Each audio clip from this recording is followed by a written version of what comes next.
Et donc, ça, c'est évidemment, il y a une part de génétique en ce qui concerne l'obésité, mais pas toujours. C'est la raison pour laquelle, des fois, les facteurs se mélangent, à la fois exogènes, à la fois endogènes.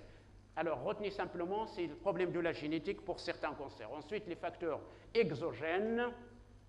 Alors, les facteurs exogènes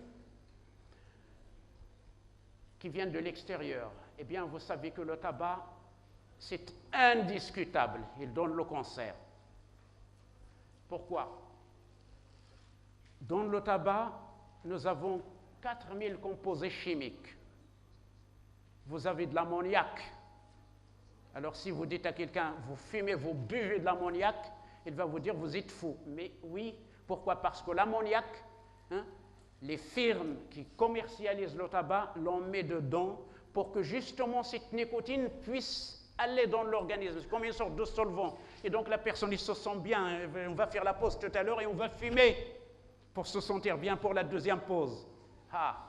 Alors ensuite, il y a 50 composés qui sont cancérigènes. Mais tout le monde s'en fout. Pourquoi? Parce que tout simplement, vous allez voyager et puis vous allez voir des gens acheter le tabac à l'avion. Pourquoi? Parce qu'on ne paye pas les taxes. On va se poser un certain nombre de questions. Est-ce qu'effectivement, on a raison effectivement de vendre le tabac hors taxe?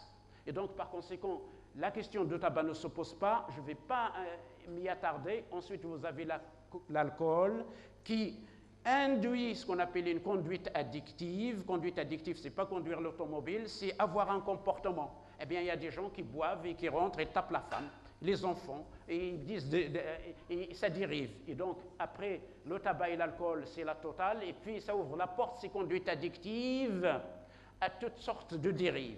Alors ensuite, vous avez les radiations ionisantes.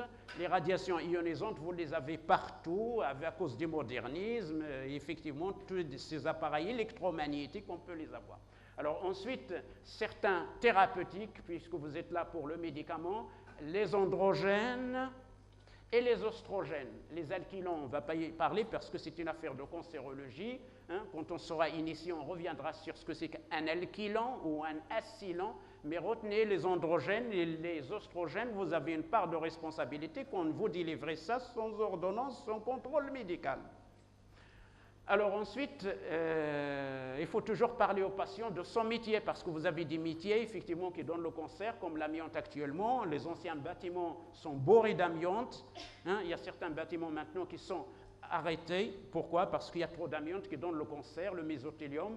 Et puis il y a aussi notre façon de vivre, c'est-à-dire notre alimentation, les engrais qu'on met dans notre alimentation, l'eau, ce qui ressort de ces voitures-là qui traînent. Ensuite, la pollution atmosphérique, et vous avez aussi notre comportement sexuel qui permet effectivement de faire la porte d'entrée à ces papillomavirus, parce que les papillomavirus, ils sont souvent accompagnés de chlamydiés. Eh bien, les chlamydiés, lorsqu'il y a une agression sexuelle, eh bien, il y a les spermatozoïdes, il y a le stress oxydatif, il y a le phénomène inflammatoire, et ça pourrait initier effectivement la cancérogénèse sur 10, 15, 20, 30 ans.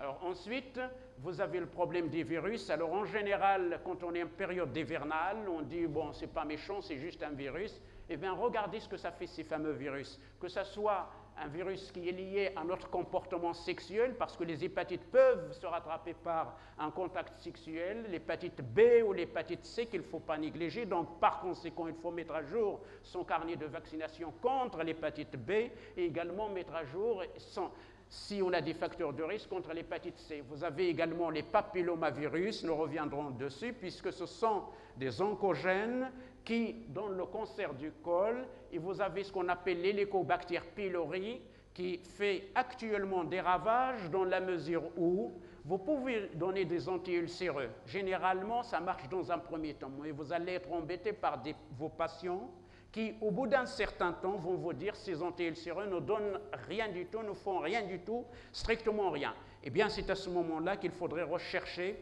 cette bactérie qu'on appelle l'Helicobacter pylori. Et actuellement, vous avez une simple prise de sang ou alors simplement l'examen des selles qui permet de savoir si on a cette bactérie. Pourquoi? Parce que ça donne un cancer de l'estomac par la suite. En Chine, les gens les patientes avaient l'habitude de conserver la viande par macération, c'est-à-dire on met des solvants là-dedans, eh bien ils sont atteints, il y a un nombre considérable de cancers de l'estomac chez eux. Nous, dans notre contexte, c'est le sel. Quand je mets un petit peu de sel, eh bien ma femme me dit non, non, non, il faut mettre encore un peu plus de sel. C'est aussi le contraire. Ma femme a mis du sel, eh bien moi, je dis non, c'est pas salé. Et donc on rajoute. Et donc nous sommes tous prédisposés, ce qu'il y ait effectivement notre mode d'alimentation, trop de sel, trop de gras, trop d'épices, eh bien ça appelle effectivement cet ulcère de l'estomac qui pourrait devenir un cancer de l'estomac. Le HIV, vous le savez, son collègue ou son copain, c'est le HTLV, etc. J'ai mis 3 points de suspension parce que je ne peux pas énumérer toute la liste des virus. En tout cas, sachez que les virus, ils ont un rôle initiateur dans la cancérogénèse. Alors, on continue ces fameux facteurs exogènes. Vous voyez que la liste elle est longue et n'est pas exhaustive. On va prendre les produits chimiques qui ont une action directe sur la cellule pour devenir effectivement cancéreuse. Vous avez le nickel, l'amiante, on en a discuté, l'arsenic, vous l'avez dans le tabac, vous avez effectivement le nickel, le cobalt et tout ça dans les batteries qu'on jette comme ça, les piles, etc. pour l'énergie qu'on jette. Une fois que c'est terminé, on ne sait même pas où ça part dans la nappe phréatique et puis finalement on va boire cette eau et ça nous revient. Vous avez ce qu'on appelle l'action indirecte, c'est-à-dire que eux, ces produits-là attendent que la cellule soit déréglée pour accélérer encore ce dérèglement. Donc ils vont avoir une action indirecte. Vous avez les amines aromatiques parce qu'ils vont s'infiltrer dans la structure de Watson et Crick, de l'ADN. Ils vont perturber cet escalier. Et donc, par conséquent, vous avez également les nitrosamines. Ça, vous avez ça dans les saucissons. Pourquoi? Parce qu'il va avoir une bonne texture, une bonne coloration, et puis ça se vend très bien à la restauration rapide.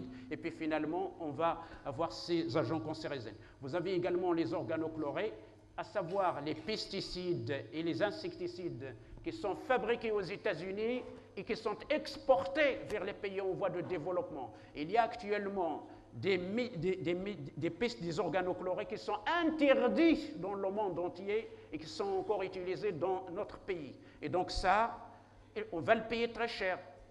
Alors ensuite, vous avez le benzopyrène, ça vous l'avez également dans le tabac. Ça veut dire que le tabac, il est bon à tout pour avoir le cancer. Et vous avez également le problème des aflatoxines, c'est-à-dire d'où vient cette aflatoxine? C'est tout simplement Aspergillus, un champignon simple qui avait provoqué en Afrique effectivement la contamination de l'arachide.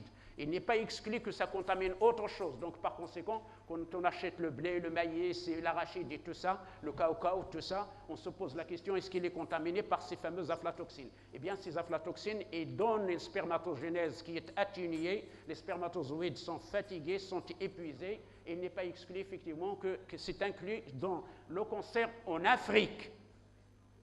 Alors ensuite, vous avez les cyclamates. Les cyclamates, c'est les fameuses pour donner le goût. Et vous avez les hormones. C'est ça qu'il faut retenir. Les oestrogènes, dans l'initiation du cancer ou dans la progression, c'est surtout dans la progression du cancer. Ensuite, vous avez d'autres, la liste n'est pas exhaustive, à savoir le benzène, l'essence, le pétrole, les dérivés du pétrole, etc., qui émanent des pots d'échappement. Et puis finalement, tout le monde va dans ce sens puisque c'est le modernisme. Alors, ensuite, une fois qu'on a vu ces facteurs de risque, nous allons voir les proportions de décès par cancer en fonction justement de ces facteurs de risque. Vous avez vu que le tabac, il est indiscutable. Vous avez vu que notre alimentation